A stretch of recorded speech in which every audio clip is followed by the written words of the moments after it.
Baik, Assalamualaikum warahmatullahi wabarakatuh. Pada kesempatan kali ini, saya akan mempresentasikan materi terkait satu pengendalian tindakan dan daya. Sebelumnya, juga saya memperkenalkan diri, nama saya Muhammad Ihya Alimuddin dari kelas AK-02. Langsung masuk ke materi. Oke, pengendalian hasil tidak dapat dipandang sebagai satu-satunya bentuk pengendalian dalam organisasi. Perusahaan memiliki kemungkinan untuk menambahkan maupun mengganti pengendalian hasil dengan bentuk pengendalian lain, dengan tujuan agar perilaku karyawan senantiasa selaras dengan harapan dan kepentingan perusahaan. Disebut macam-macam pengendalian. Yang pertama, pengendalian tindakan. Yang kedua, pengendalian personal. Dan yang ketiga, pengendalian budaya. Pengendalian tindakan. Dalam kerangka sistem pengendalian manajemen, pengendalian tindakan merupakan bentuk yang paling konkret, sebab menekankan pada pengambilan langkah-langkah tertentu untuk mengarahkan perilaku karyawan sesuai dengan kepentingan perusahaan, dengan menjadikan tindakan sebagai pusat pengawas. Pengendalian tindakan mempunyai empat macam. Yang pertama adalah pembatasan perilaku, yang kedua penilaian berat tindakan, yang ketiga akuntabilitas tindakan, yang keempat adalah redundansi. Pembatasan perilaku merupakan bentuk penilaian tindakan yang bersifat preventif atau memaksa. Pembatasan dapat dilakukan secara fisik atau administratif. Pembatasan fisik termasuk mengunci meja, memasang atasan di dalam komputer, membatasi akses karyawan ke daerah tertentu, dan lain-lain. Pembatasan ini lebih diperlukan dalam kegiatan sehari-hari, seperti pada penjualan eceran. Pembatasan administratif mencakup pembatasan otoritas dalam pengambilan keputusan.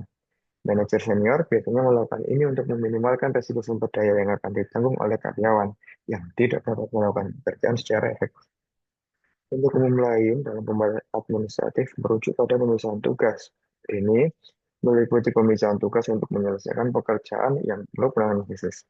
Terkadang pembatasan fisik dan administratif dapat dikombinasikan dengan istilah Pokayuk yang dirancang menjadi foolproof. Pokayuk adalah tahapan yang dibangun ke dalam sebuah proses untuk mencegah terjadinya penyimpangan dari urutan tahapan yang benar. Selanjutnya, penilaian tindakan mencakup adanya penyelidikan kritis terhadap rencana tindakan dari para karyawan yang dikendalikan. Bentuk umum dari penilaian ini berlangsung selama proses perencanaan dan penganggaran yang ditandai oleh berbagai level penilaian terhadap tindakan yang dan anggaran pada level organisasi yang lebih tinggi. Selanjutnya, akuntabilitas tindakan adalah meminta karyawan untuk bertanggung jawab atas tindakan yang mereka lakukan. Hal-hal yang perlu dilakukan adalah yang pertama, mendefinisikan tindakan yang dapat diterima maupun tidak diterima, mengkomunikasikan definisi kepada karyawan, kemudian observasi terhadap apa yang terjadi, selanjutnya memberikan imbalan kepada tindakan yang baik.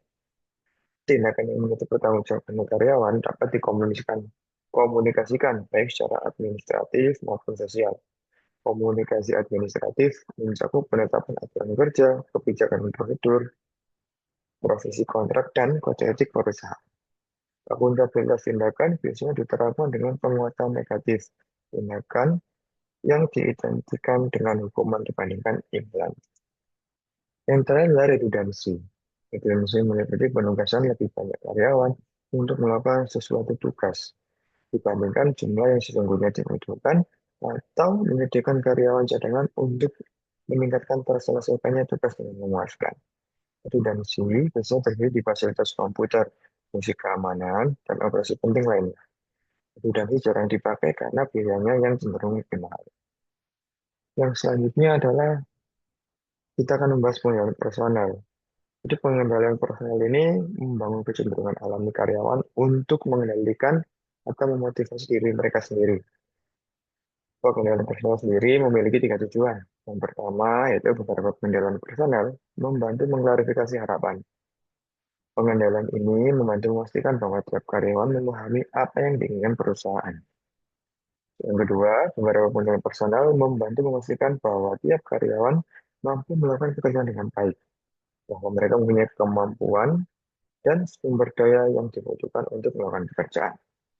Yang ketiga, pengendalian personal meningkatkan kemungkinan bahwa tiap karyawan akan terlibat dalam self-monitoring. Self-monitoring terbilang efektif sebab kebanyakan orang memiliki hati nurani yang membimbing mereka untuk melakukan hal yang baik dan mampu melahirkan perasaan positif akan rasa hormat kepada diri sendiri dan kepuasan saat mereka melakukan pekerjaan dengan baik serta menghasilkan keberhasilan perusahaan. Self-monitoring telah didiskusikan dalam metode manajemen dengan berbagai level, termasuk motivasi intrinsik dan loyalitas. Pengendalian personal dapat diimplementasikan melalui tiga hal, yaitu seleksi dan penempatan. Menemukan orang yang tepat untuk melakukan tugas tertentu dan memberikan mereka baik lingkungan kerja yang bagus dan sumber daya yang penting dengan jelas meningkatkan peluang sebuah pekerjaan akan dilakukan dengan semestinya. Yang kedua adalah pelatihan. Cara umum lainnya untuk meningkatkan kemungkinan karyawan melakukan pekerjaan dengan baik. Pelatihan dapat memberikan informasi yang bermanfaat mengenai tindakan atau hasil seperti apa yang diharapkan oleh perusahaan dan cara terbaik untuk melaksanakan suatu tugas. Latihan juga dapat memberi dampak motivasional yang positif. Karyawan dapat diberikan rasa profesionalisme yang lebih besar, dan mereka seringkali lebih terpancing untuk melakukan pekerjaan dengan baik jika pekerjaan tersebut mereka pahami. Dan yang terakhir, desain pekerjaan dan persediaan sumber daya yang dibutuhkan. Cara lain untuk membantu karyawan bertindak tepat ialah memastikan bahwa pekerjaan dirancang untuk memungkinkan karyawan yang termotivasi dan berkualitas untuk meraih sukses. Beberapa perusahaan tidak memberikan kesempatan kepada semua karyawan untuk berhasil. Beberapa pekerjaan terlalu kompleks. Tenaga penjualan mungkin diberikan banyak tugas untuk ditangani dengan efektif. Karyawan juga memerlukan adanya seperangkat sumber daya khusus untuk mereka agar dapat melakukan pekerjaan dengan baik. Tujuan pelatihan dan cara pemberian pelatihan juga turut menyertakan dan memfasilitasi ditransfernya pengetahuan, pengalaman, dan praktik terbaik. Yang terakhir adalah pengendalian budaya. Pengendalian budaya didesain untuk mendorong pengawasan bersama, sebuah bentuk tekanan kelompok yang kuat pada individu-individu yang menyimpang dari nilai norma kelompok. Pengendalian budaya yang kuat dihasilkan oleh proses pengawasan bersama yang juga ada dalam satu-satu organisasi.